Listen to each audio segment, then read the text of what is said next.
Bismillahirrahmanirrahim.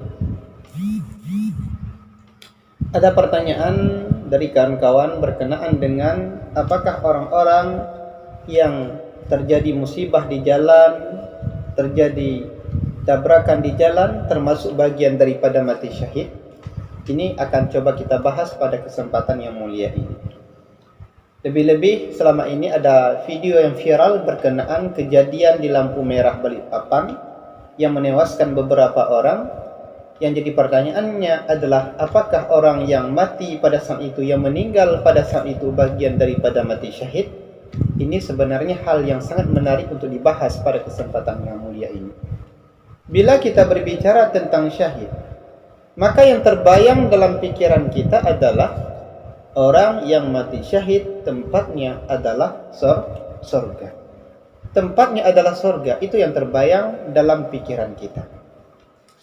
Untuk membahas pembahasan ini yang lebih lanjut, kita merujuk kepada pembahasan para ulama. Para ulama mengatakan bahwasanya syahid itu terbagi dalam 3 model. Ada 3 bentuk syahid yang disampaikan melalui karangan-karangan kita.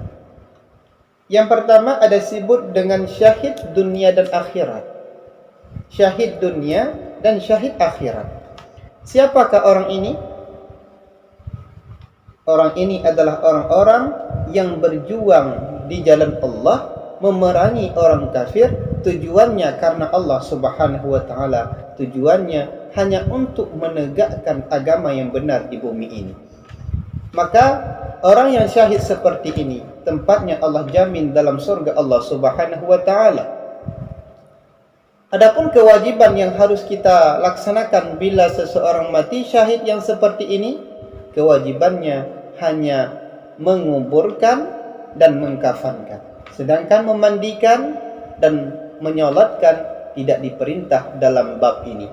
Dalam bab orang yang syahid dunia dan akhirat, sebagaimana yang terjadi di masa Rasulullah sallallahu alaihi wasallam, para sahabat yang berjuang melawan orang kafir, menegakkan kalimatul haq di bumi ini.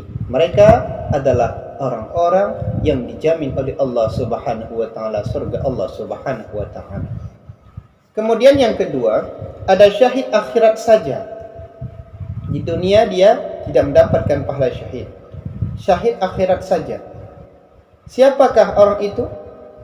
Melalui hadis kita pahami, melalui karangan ulama kita pahami bahwa yang termasuk dalam syahid-syahid akhirat saja adalah orang-orang yang meninggal karena karam, orang-orang yang meninggal karena melahirkan, orang-orang yang meninggal karena tabrakan, orang-orang yang meninggal karena dihinggapi oleh penyakit yang sangat berbahagia.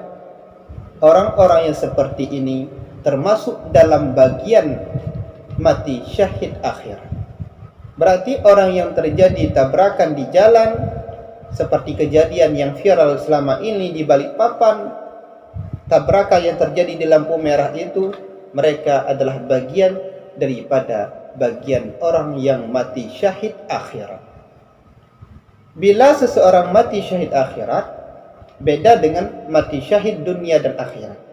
Bila dia mendapatkan syahid akhirat, hal yang harus dikerjakan oleh manusia adalah wajib memandikan, wajib mengkafankan, wajib menyalatkan, dan wajib menguburkan. Beda antara yang pertama dengan yang kedua. Kemudian yang ketiga adalah syahid dunia saja. Syahid dunia saja. Siapakah mereka? Mereka adalah orang-orang yang melawan orang kafir, tujuannya bukan karena Allah. Tujuannya hanya untuk jabatan. Tujuannya bila menang naik pangkat. Tujuannya bila menang mendapatkan harta, bukan semata-mata karena Allah. Ini adalah orang-orang yang syahid dunia saja, tapi akhirat mereka tidak dapat apa-apa dalam pandangan Allah Subhanahu wa taala.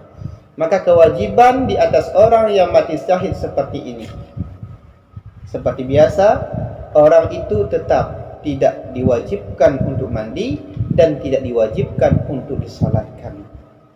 Yang wajib hanya kafan dan ditanamkan. Moga saja Allah jadikan kita bagian daripada orang-orang yang mati syahid dalam pandangan Allah Subhanahu wa taala. Maka sudah terjawab bagi kita bahwasanya orang yang mati dalam kecelakaan adalah bagian daripada mati syahid. Mereka akan mendapatkan pahala syahid, cuma yang bedanya adalah kewajiban 4 perkara terhadap orang yang hidup tetap: wajib dimandikan, wajib dikafankan, wajib disolatkan, dan wajib ditanamkan. Beda dengan syahid yang semasa terjadi di masa Rasulullah sallallahu alaihi wasallam. Moga saja jadi manfaat dari apa yang kita sampaikan. Wallahu a'lam bissawab. Assalamualaikum warahmatullahi wabarakatuh.